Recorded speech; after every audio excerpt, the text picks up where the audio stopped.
Welcome to our channel. Today we how to enable Terraform state locking with DynamoDB. Detailed guide step by step clearly.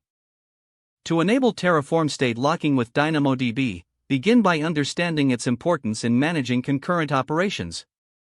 Open your terminal or command prompt.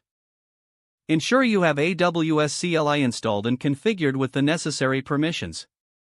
Create a DynamoDB table to hold the lock. Use the following command to create a table named Terraform lock. Specify lock ID as the primary key of type string. You can do this using the AWS CLI or through the AWS Management Console. If using the CLI, input the command bash AWS dynamod create table name Terraform lock attribute definitions attribute name equals lock ID attribute type equals key schema attribute name equals lock ID key type equals hash provision throughput read capacity units equals 1 write capacity units equals 1 wait for the table to be created before proceed. Next, open your Terraform configuration file. Locate the backend configuration section. If not already present, add a backend block for S3. Specify your bucket name and region. Now, include the DynamoDB locking configuration. Insert the following lines within the backend block: HCL dynamod underscore table equals Terraform lock underscore table equals Terraform lock. Ensure the bucket name and DynamoDB table name match your setup. After the configuration is complete, save your changes.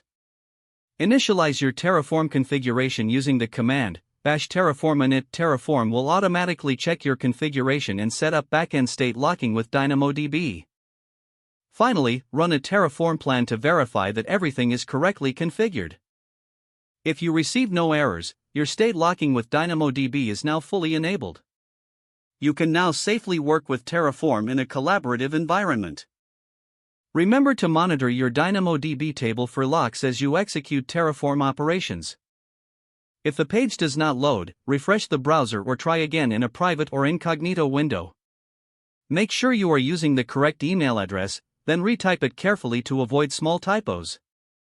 If your password is not accepted, use the reset option and create a new strong password you can remember. Check your spam folder for verification or security emails, then complete any requested confirmation steps.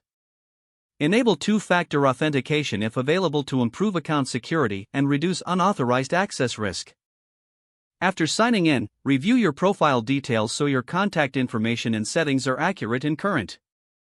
If you see an error message, note it down and try again after restarting your device and internet connection. Log out when you finish, especially on shared devices, to keep your account and payment information secure. Don't forget to like this video and subscribe to our channel for more step-by-step tech guides.